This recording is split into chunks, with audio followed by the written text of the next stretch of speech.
Habits are a big part of who we are. What we do habitually makes up much of what we do entirely.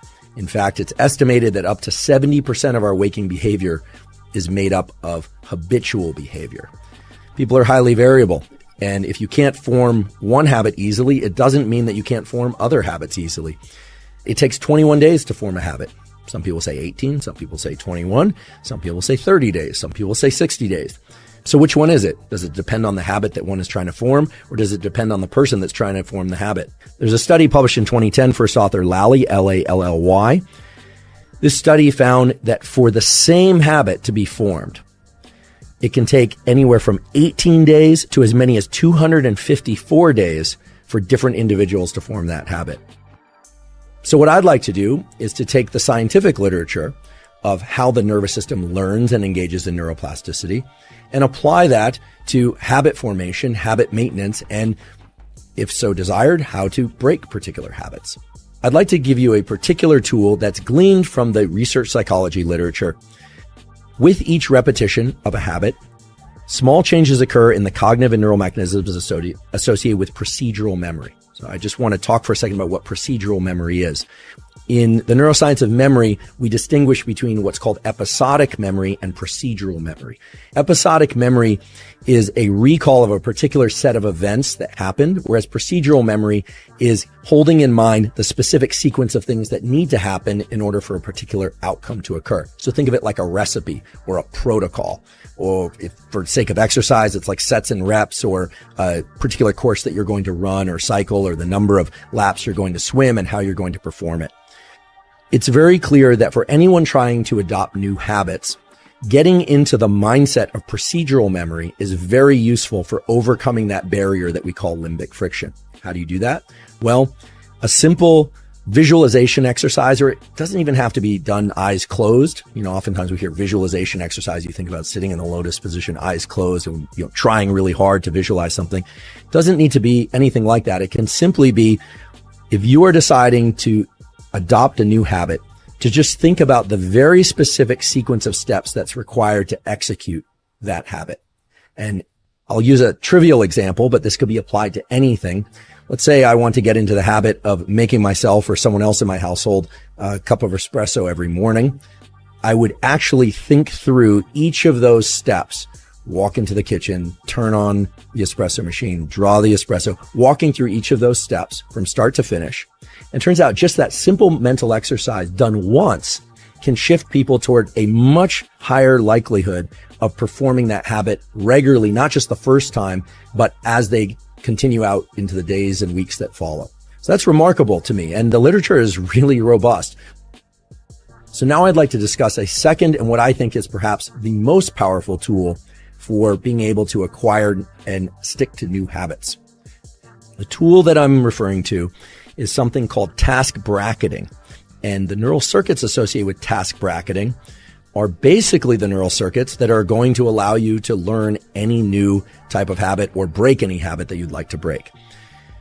We have in our brain a set of neural circuits that fall under the umbrella term of the basal ganglia. The basal ganglia are involved in action execution, meaning doing certain things, and action suppression, not doing certain things. In the experimental realm, these are referred to as go, meaning do, or no go, don't do certain things. And some of us fall more into the category of we find it very easy to do certain things, but harder to not do other things. Some people have a lot of no-go type circuits that are very robust, and they have a lot of behavioral constraint, but they have a harder time getting into action. And some people have a perfect balance of both, but I've never met one of those people. Task bracketing involves a particular set of neural circuits within the basal ganglia. We have particular circuits in our brain that are devoted to framing the events that happen just before and as we initiate a habit, and just after and as we terminate a habit. In other words, it acts as a sort of marker for the habit execution, but not the execution of the habit per se.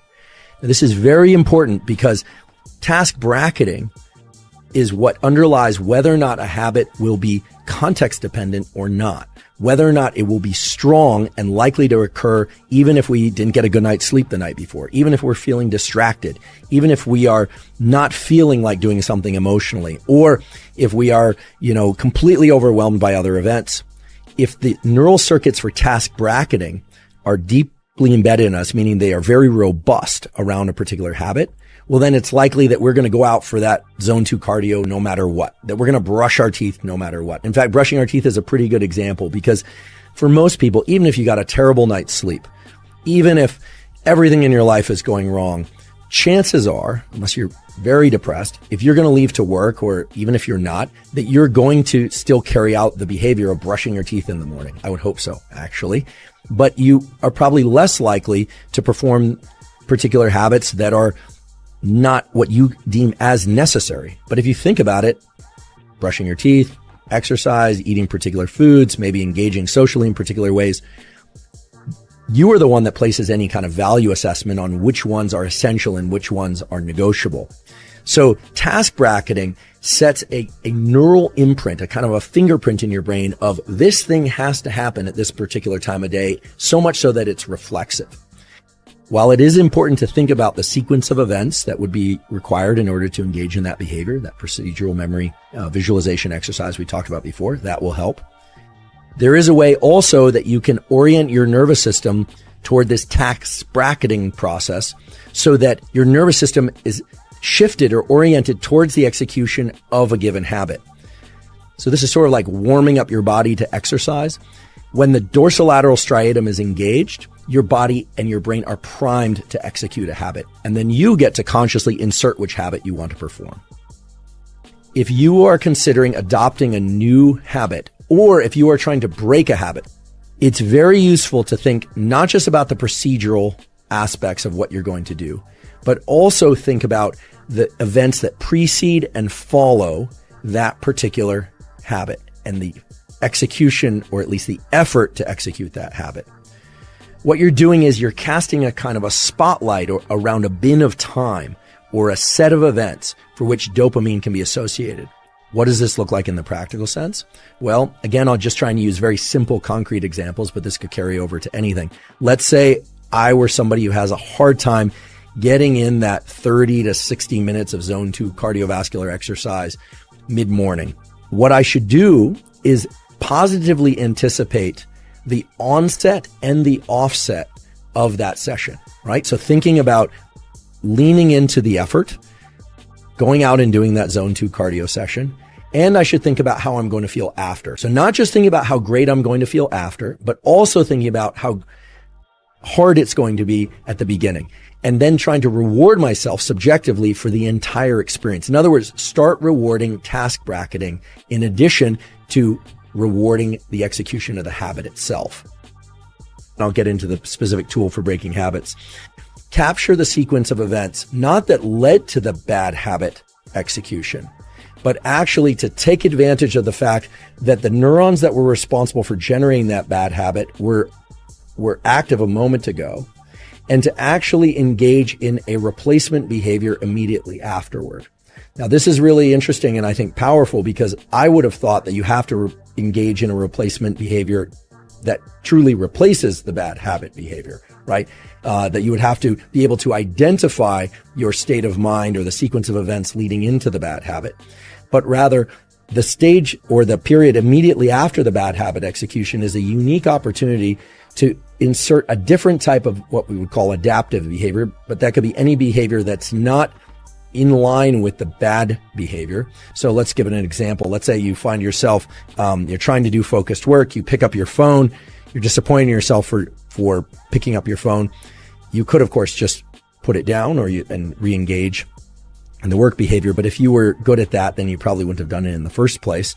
And so what turns out to be very effective is to go engage in some other positive habit. Now, this has two major effects. The first one is you start to link in time the execution of a bad behavior to this other good behavior. And in doing so, you start to recruit other neural circuits, other neurons that can start to somewhat dismantle the sequence of firing associated with the bad behavior. In other words, you start to create a kind of a double habit that starts with a bad habit and then ends with a good habit. And that seems to create enough of a temporal mismatch so that then recognizing when you're heading toward the bad habit becomes more apparent to you. So again, I want to make this very, very concrete. Let's say that the behavior is reflexively picking up one's phone. You do that, you think, oh goodness, I did it again.